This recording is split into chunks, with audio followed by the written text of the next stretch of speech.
Price the Lord, அல்லேலூயா. அன்புக்குரியவர்களே, உங்களுக்கு இயேசுவின் இனிய நாமத்திலே வாழ்த்துக்களை நான் சொல்லிக் கொள்கிறேன்.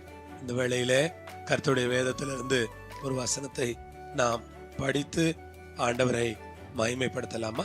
97வது சங்கீதம் 12வது வசனம் இப்படி சொல்லுகிறது: நீதிமான்களே, கர்த்தருக்குள் மகிழ்ந்து அவருடைய பரிசுத்தத்தின் நினைவு கூறுதலை கொண்டாடுங்கள். நீதிமான்களே, கர்த்தருக்குள் மகிழ்ந்து அவருடைய பரிசுத்தத்தின் நினைவு கூறுதலை கொண்டாடுங்கள். அன்பு கர்த்தருடைய பிள்ளைகளே, நீங்கள் இயேசுவின் இரத்தத்தால் கழுவப்பட்டு சுத்திகரிக்கப்பட்ட நீதிமான்களா இருக்கிறதற்காக கர்த்தரை ஸ்தோத்திரிக்கிறேன். நீதிமான்களே என்று சங்கீதக்காரன் அழைக்கிறார். உங்களை என்னையும் தான் கூப்பிடுறார். நீதிமான்களே, கர்த்தருக்குள் மகிழ்ந்துருங்க. ஆமென். கர்த்தருக்குள் மகிழ்ந்துருங்க. நீதிமான்களே, நீங்க என்ன பண்ணுங்க? கர்த்தருக்குள்ள மகிழ்ந்துருங்கப்பா. எல்லாம் கர்த்தருக்குள்ள மகிழ்ச்சியா இருங்க. எல்லாம் நீதிமான்கள் தானே, கர்த்தருக்குள்ள மகிழ்ச்சியா இருங்க. ஆம் அன்பு சகோதர சகோதரிகளே, ஆண்டவர்ல மகிழ்ச்சியா இருங்க. அவர் செய்ததையெல்லாம் எண்ணி மகிழ்ச்சி அடையுங்க. நடத்தின வழிகளை எல்லாம் நினைச்சு மகிழ்ச்சி அடையுங்க. அவரு செய்த அற்புதங்களை எல்லாம் எண்ணி மகிழ்ந்து மகிழ்ந்து கர்த்தரை துதியுங்க. அவரு உங்களோட இருக்கிறாருன்னு நினைச்சு மகிழ்ச்சியா இருங்க. உங்க குடும்பத்தோட இருக்கிறாருன்னு நினைச்சு மகிழ்ச்சியா இருங்க. அவரு உங்க வாழ்க்கையில மகிழ்ச்சியான காரியங்களை செய்தார்னு எண்ணி மகிழ்ச்சியா இருங்க. கர்த்தருக்குள் மகிழ்ந்து அவருடைய பரிசுத்தத்தின் நினைவு கூறுதலை கொண்டாடுங்கள். எதை கொண்டாட சொல்றாரு? அவருடைய பரிசுத்தத்தின் நினைவு கூறுதலை. ஒரு விசுவாசியம் நினைவு கூற வேண்டிய காரியம் என்ன? அவருடைய பரிசுத்தம். மகிழ்ச்சியா இருக்கிறது, உற்சாகமா இருக்கிறது, கம்பீரமா இருக்கிறது, பாட்டு பாடுறதெல்லாம் நல்லதுதான். ஆனா எதை நாம ரொம்ப ஜாக்கிரதையா யோசிக்கணும்னா அவருடைய பரிசுத்தம்.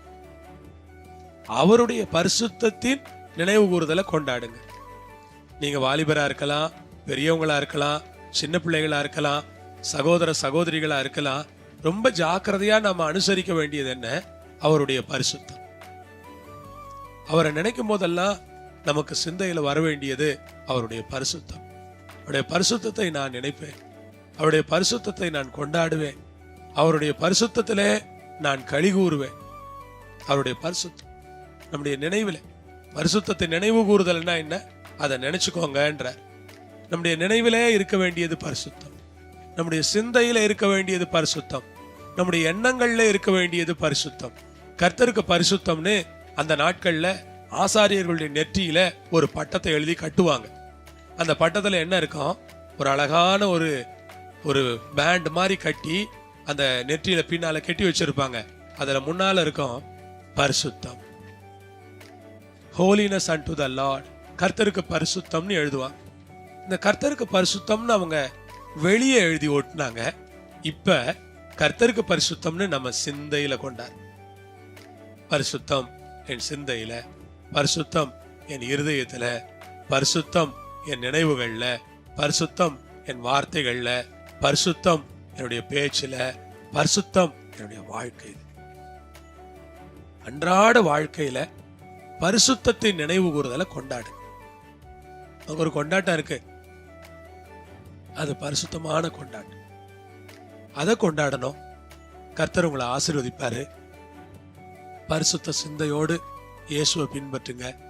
பரிசுத்த எண்ணங்களோடு இயேசுவை பின்பற்றுங்க. பரிசுத்த நினைவுகளோடு இயேசுவை பின்பற்றுங்க. கர்த்தர் உங்களை ஆசீர்வதிப்பாராக. உங்களுக்கு உதவி செய்து உங்களை நடத்துவாராக. உங்களுக்காக நான் ஜெபம் பண்றேன். அன்புள்ள ஆண்டவரே, இந்த அருமையான வேலைக்காக ஸ்தோத்திரம். ஒவ்வொரு கர்த்தருடைய பிள்ளைக்காக ஸ்தோத்திரம் ஆண்டவரே. நீதிமான்களே, நீங்கள் கர்த்தருக்குள் மகிழ்ந்து அவருடைய பரிசுத்தத்தை நினைவு கூறுதலை கொண்டாடுங்கன்னு சொல்றாரு. அப்படி ஒவ்வொருத்தரும் ஆண்டவருடைய பரிசுத்தத்தை நினைவு கூறுதலை கொண்டாட கிருபை செய்து ஆசீர்வதித்து காத்துக்கொள்ளும். விஷத்தை நிறைவேறட்டும். நாமத்தை உயர்த்தி கிருபையா மகிமைப்படுத்திக் கொள்ளுங்க. எல்லா கணமும் துதியும் மகிமையும் ஸ்தோத்திரங்களும் உங்களுக்கு தான். இயேசுவின் நாமத்தில் உடைய பிள்ளைகளை ஆசீர்வதிக்கிறேன். ஆமென். Praise the Lord. ஆண்டவர் உங்களோடு இருந்து உங்களை ஆசீர்வதித்து நடத்துவார். ஆமென்.